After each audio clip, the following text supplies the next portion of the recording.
जन सामान्य किसे कहते हो? अरे हम सबका शरीर पंचभूतों का, हम सब भगवान के अंश, इसमें सामान्य और महान कौन है? भगवान का अंश एक ही समान है, पंचभूत सबके बराबर हैं, सामान्य और असामान्य तुम्हारे आचरण और विचार हैं। अगर सामान्य विचार रखोगे तो छेदन कर ही नहीं पाओगे। जब तुम महान विचार रखोगे, महान विचार क्या है? भगवान का नाम जप करना, सबको सुख देने की भावना करना, सब में मेरे प्रभु विराजमान। इतना तो पता है कि बिजली सब में, चाहे हीटर हो, चाहे कूलर हो, चाहे फ्रिज हो, चाहे पंखा हो, चाहे लाइट हो, चाहे मशीन हो, चाहे गाड़ी ट्रेन चल रही, बिजली तो वही है यार ना। यंत्रों से उसका प्रभाव अलग अलग दिखाई दे रहा है। ऐसे बुद्धि के प्रभाव से किसी का स्वभाव राक्षसी है, किसी का दैवी है, कोई शांत स्वभाव है, कोई रुद्र स्वभाव है, लेकिन अंदर जो पावर है सब में वो एक ही पावर है ना।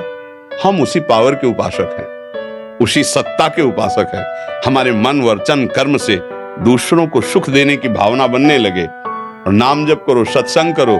महान कोई जन्म से थोड़ी होता है, कर्म से महान होता है, नहीं होता।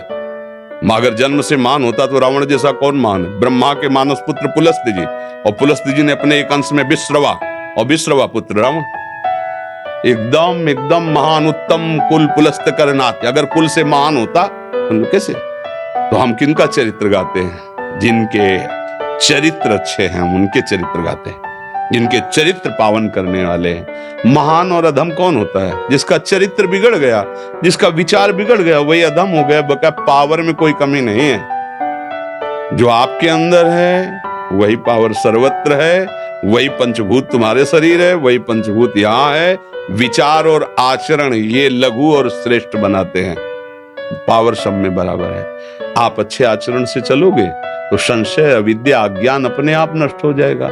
शुद्ध विवेक, विवेक बाजार में थोड़ी मिलता है। बिनु सत्संग विवेक न होई, और राम कृपा बिनु सुलभ न सोई।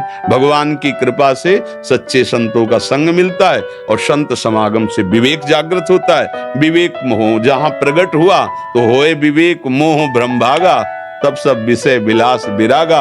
अपने आप ज्ञान हो गया, अपने आप बोध हो गया, अपने आप भगवान का बोध हो गया। हम ठीक से चले, हम ठीक से, हम ये मानेंगे हम गृहस्थ हैं, हम तो विषयी हैं, हम तो साधारण हैं, तो फिर अगर सिंह फंस गया ना बच्चा रूप में भेड़ों के संग, तो अपने को भेड़ मानने लगता है, फिर गडरिये के सांटे खाता है। अगर वो समझ जाए कि हम दाड़ दे तो न गडरिया टिकेगा ना भेड़ टिकेगी, वो समझ तो जाए, तो तुम भेड़ नहीं हो, तुम वही भगवान के अंश हो। जो बड़े बड़े महापुरुषों में है, जो बड़े बड़े योगियों में है, वही अंश तुम्हारे अंदर है। जो पांच भौतिक शरीर हमें मिला है, बड़े बड़े महापुरुषों को मिला है, वही तुम्हारा शरीर है। तुम भोगों को भोग करके जिसे सुख कहते हैं, ऐसे भ्रम में फंसकर इतने कमजोर हो गए हो कि लगता है हम जी नहीं सकते इन भोगों के बिना। तो आप अपने को संसारी, आप अपने को विषयी, आप अपने को गृहस्थ ऐसा बोलने लगे। नहीं, आप अपने धर्म में हो तो आप भी एक महात्मा हो। बच्चों को भगवत स्वरूप मानकर, परिवार को भगवत स्वरूप मानकर अपने कर्तव्य का पालन करना है। कर्तव्य रूपी कर्म को भगवान की पूजा बनाते हुए, नाम जप करते, अच्छे विचार करते, महात्मा ही हो। कहाँ कमी है? कमी तो हमारे दिमाग में है, हमारे विचार में है, हमारे आचरण में है। उसको सुधारने के लिए भगवान कृपा करते हैं। शास्त्र, संत, ये दो ही हैं जिनसे हम सत्य वस्तु को जान सकते हैं। शास्त्र स्वाध्याय और संत समागम।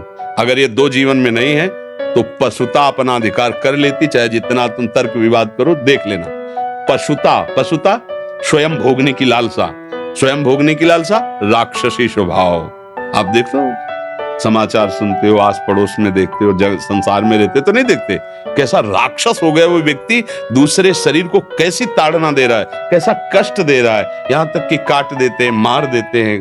पूज्य जनों को भी, जिनकी रक्षा करनी चाहिए, उनका शोषण करते। क्या हुआ? क्या बोले? सुख भोगने की लालसा, राक्षसी भाव का प्रादुर्भाव। अब कहते हैं तो मनुष्य रूप में राक्षस नहीं कहते, जानवर ऐसे नहीं कह देते। बोले तो भगवान है भैया, मनुष्य रूप में साक्षात भगवान है। क्यों? चरित्र, आचरण, विचार भगवत है तो उन्हें भगवान कहने लगते, राक्षस है तो राक्षस कहने लगते। पर तत्व दोनों में एक ही है, पावर दोनों में एक ही है। गलत विचार में प्रयोग कर दिया पावर, तो वो गलत संबोधन हो गया, अच्छे विचारों में किया तो अच्छा हो। तो गलत काहे को करो? आप कमजोर नहीं हैं, आप गृहस्थ, आप विषयी, आप ऐसा नहीं। प्रभु के हैं, मुझे सेवा गृहस्थी की मिली है। प्रभु के हैं, मुझे सेवा विरक्ति की मिली है। सरकारी हिसाब बहुत बड़ा है। ये थोड़ी कि आप एक डिपार्टमेंट के मालिक हो गए तो आप ही बड़े हो, नहीं, दूसरा डिपार्टमेंट में भी उसी पावर वाला बैठा हुआ है। हमारे प्रभु का अलग अलग डिपार्टमेंट, जल विभाग, बिजली विभाग, धन विभाग, अलग अलग नहीं, सब विभाग ऐसे ही है। तो आपको विभाग गृहस्थी का मिला है, तो सेवक किसके हो? प्रभु के। हमें किसका मिला? वैराग क्या? तो हम सेवक किसके? प्रभु के। तुम में जो प्रभु वही मेरे में प्रभु, जो तुम में शरीर वही मेरा शरीर। तुम वैसे विचार करो, वैसे ही विचार हमारे, तो हम में तुम में कोई अंतर नहीं। सुने प्रपन्न जे भय, अभद्र सर्व के गए, तिन्हें मिले प्रसन्न होए, न जाति भेद मानिए, सुभाग लाग पाई हो, प्रशंस कंठ लाई हो, सिराय नयन देख के अभेद बुद्धि आनिए, जो मैं वही तुम, कोई अंतर नहीं। अब आप अंतर वाले चरित्र करो तो बात अलग है, अंतर वाले विचार रखो, आचरण करो तो आपकी गलती है। नहीं, हमारे प्रभु की तरफ से कोई भी चराचर जगत में हो, भगवान की उपासना करता है, भगवान को परम प्रिय लगता है। पुरुष नपुंसक नारी वा जीव चराचर कोय, सर्व भाव भज कपट तज मोय परम प्रिय सोय, मानो एक भगति करनाता। भजन करो, प्रभु के आश्रित रहो, गृहस्थ हो चाहे विरक्त हो, दोनों भगवान को प्राप्त हो जाओगे, दोनों भगवदानंद को प्राप्त हो जाएंगे।